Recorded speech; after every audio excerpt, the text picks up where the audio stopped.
Retrouvez cette vidéo dans sa version intégrale, sans publicité et avec quelques minutes d'analyse en plus sur le Patreon du Super Plan de Ciné. Une façon de profiter de vidéos bonus tout en soutenant mon travail.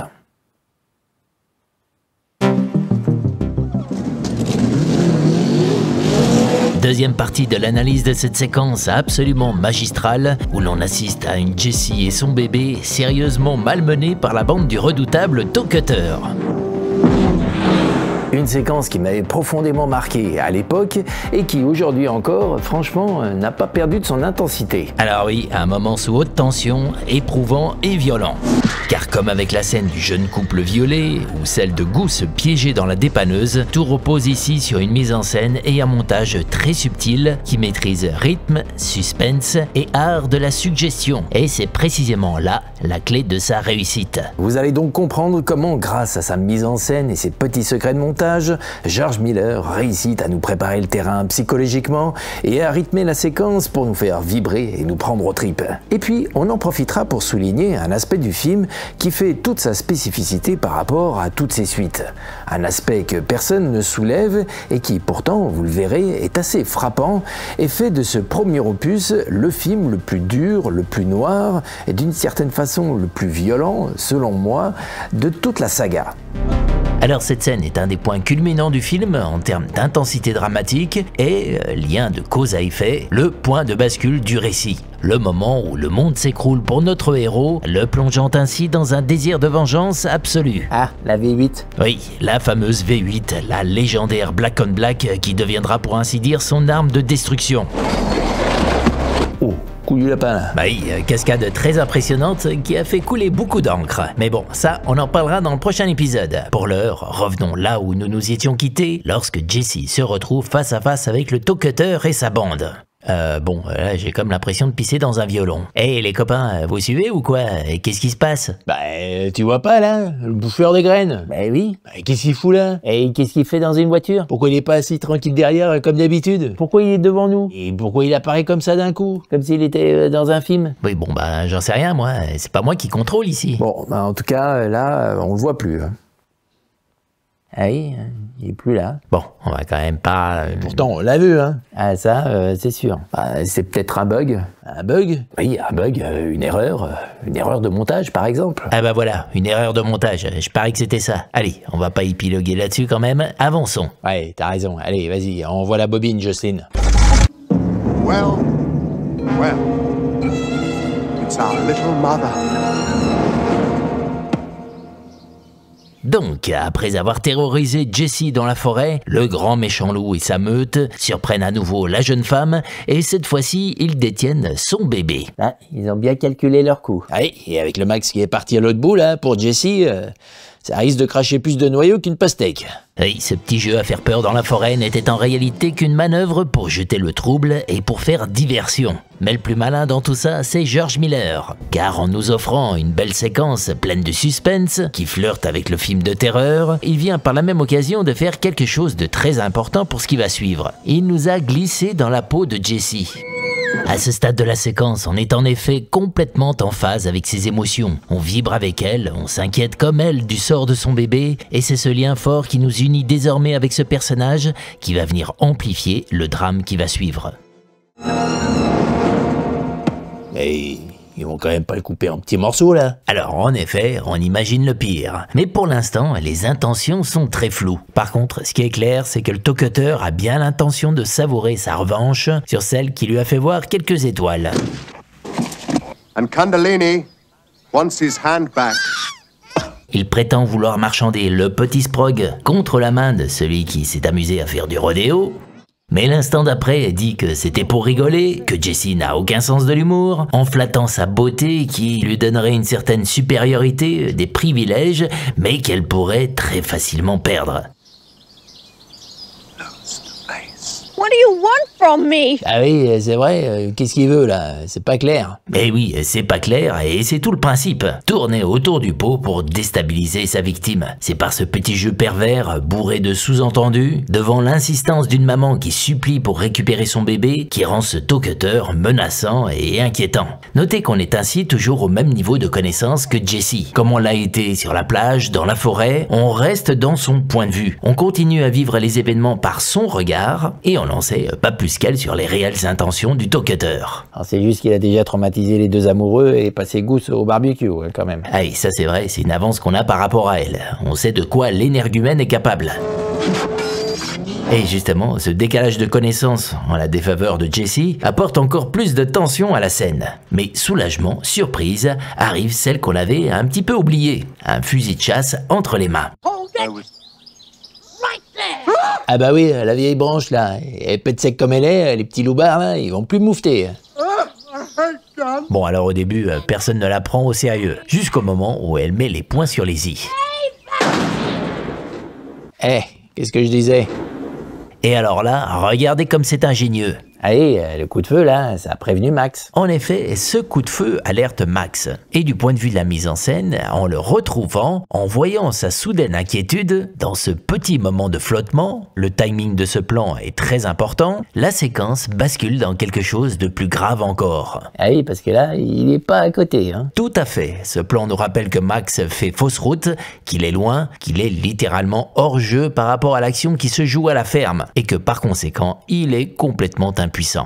Et donc ce qui est malin, pour ne pas dire ingénieux dans cette mise en scène, c'est que l'arrivée de May avec son fusil libère Jessie de l'emprise du talk-cutter, ce qui réduit la tension qui s'était installée, ça on est d'accord, mais le fait de soudainement retrouver Max, de lire sa profonde inquiétude avec ce coup de feu qui retentit comme un tocsin, on vit maintenant une nouvelle tension. La séquence basculant maintenant dans une nouvelle dynamique, une nouvelle urgence. Max pourra-t-il arriver à temps? Open that door.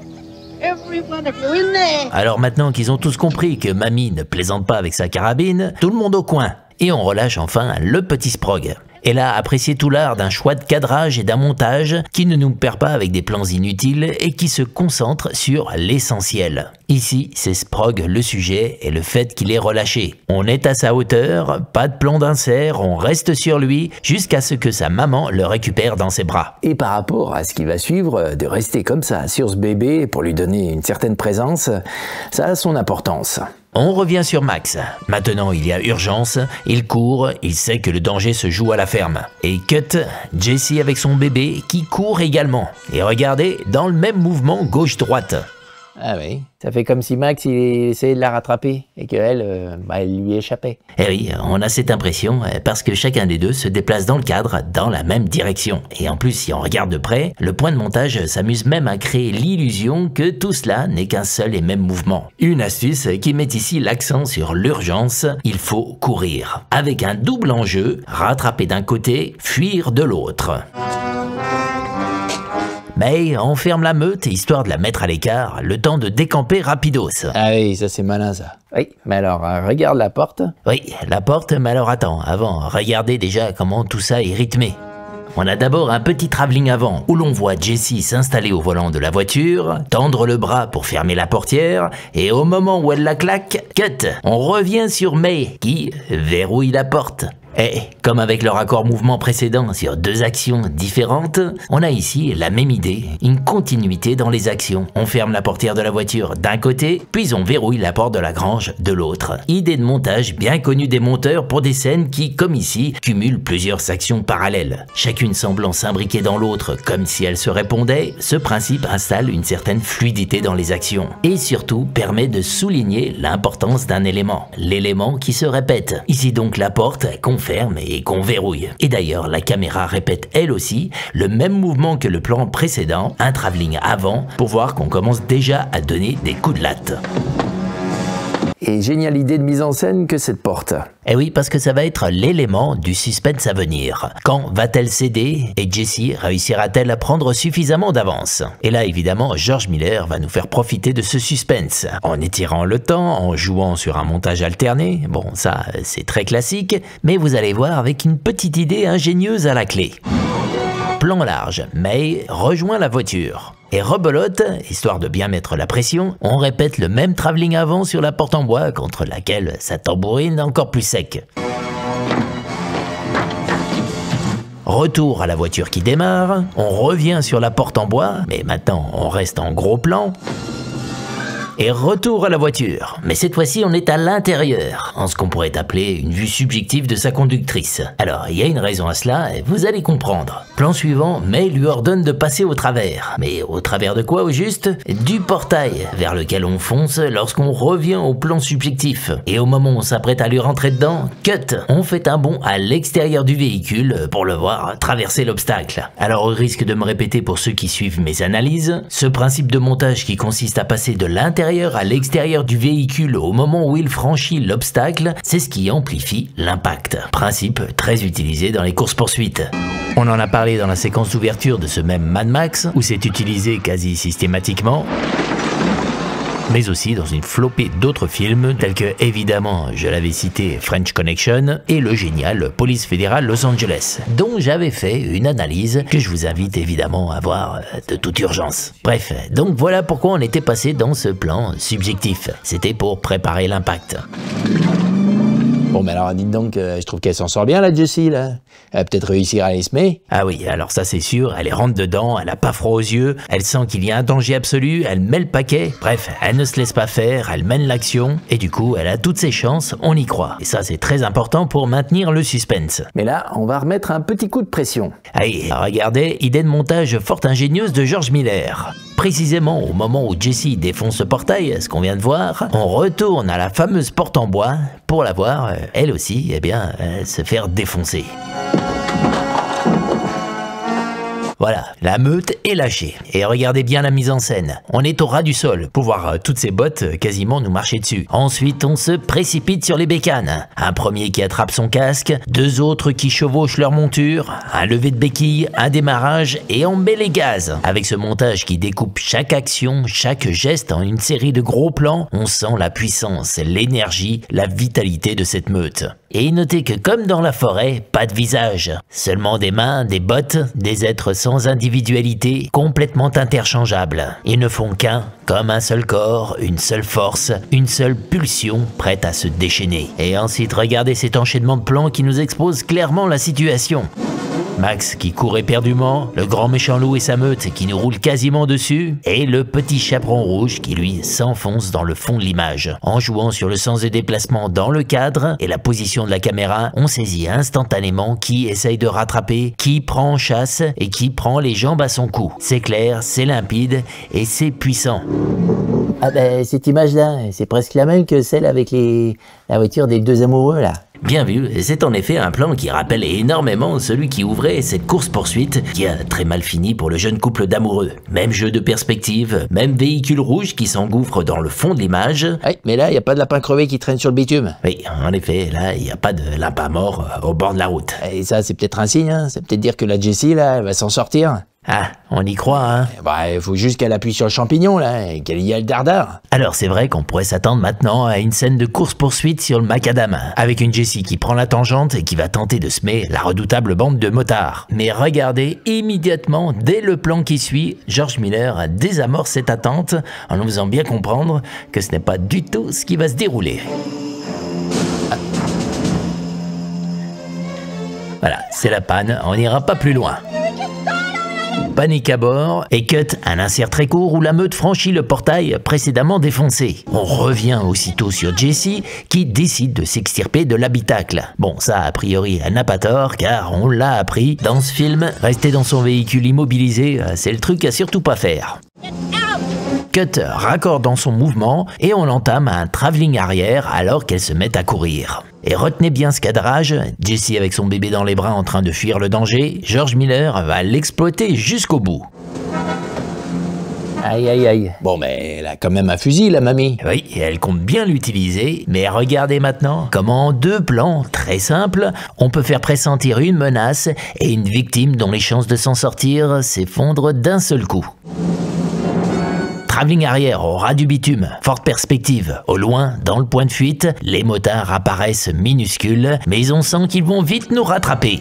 Cut, on passe au contre-champ pour ainsi dire. Et là, on est immédiatement saisi par la violence du plan. Et voir ainsi Jessie qui court avec son bébé dans les bras sur cette route déserte qui s'étire en ligne droite donne cette impression qu'elle est dans la ligne de mire des motards. Et surtout, on sent sa complète fragilité. Sa course nous paraît absurde, tragique, tant elle semble perdue d'avance. Et il y a quelque chose de cru, de presque indécent à voir cette maman en tenue légère, son bébé serré tout fort contre elle, courir sur ce macadam que le film n'a eu de cesse de nous présenter comme un espace hautement mortifère. Et remarquez que cette impression est amplifiée par le cadrage. Par rapport au plan précédent, en mouvement au ras du bitume, la route est ici filmée de façon complètement différente. La caméra est fixe, en hauteur, en légère plongée. Ainsi, visuellement, Jessie est comme écrasée contre le bitume. Et regardez, pas de ciel, pas de ligne d'horizon. La jeune femme est comme piégée dans cet entonnoir que forme la route qui semble s'étirer vers l'infini, comme aspirée par elle. Le tragique d'un plan qui ne laisse aucun échappatoire à la future victime.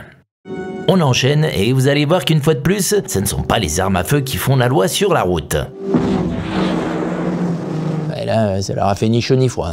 Oui, c'est le moins qu'on puisse dire. Alors, vous avez vu, on est passé par un plan au ras du bitume, très forte perspective, où les motards nous dépassent en défilant à toute berzingue sur les côtés.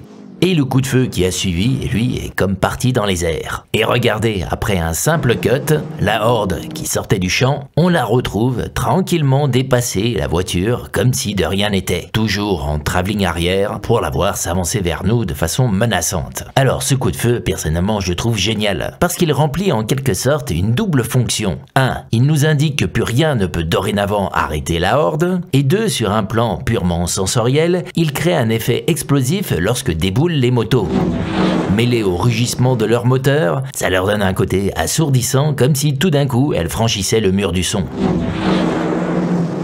Et donc remarquez qu'après ce plan où l'on voyait arriver au loin, lentement, la horde, on est passé soudainement à la vitesse supérieure avec ce montage où elle nous saute littéralement dessus, avec 2 plans où on voit passer les motos de part et d'autre du cadre. La subtilité étant que la première fois c'est de façon écrasante et la deuxième fois de façon explosive.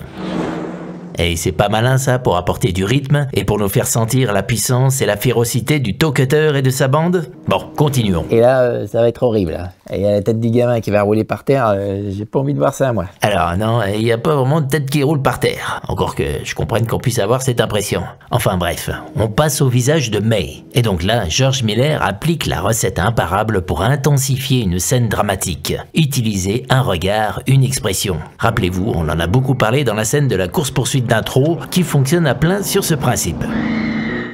L'idée est que l'horreur qu'on lit sur son visage va venir teinter, colorer, intensifier de terreur ce qui va suivre. Et purée, ils vont quand même pas... Ça fait froid dans le dos. Et remarquez qu'on a repris le fameux motif en travelling arrière de Jessie, Sprog dans les bras, courir face à nous. Sauf que là, évidemment, ça devient autre chose. Avec les motos juste derrière qui lui foncent dessus. Et regardez ce qui suit, qui rend le tout encore plus tragique.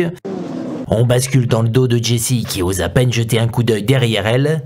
Et on revient sur le même motif que précédemment, sauf que là on se retrouve collé au visage absolument terrifié de la jeune femme. Et ses motos à l'arrière encore plus proches. Et maintenant, tout va s'enchaîner très rapidement.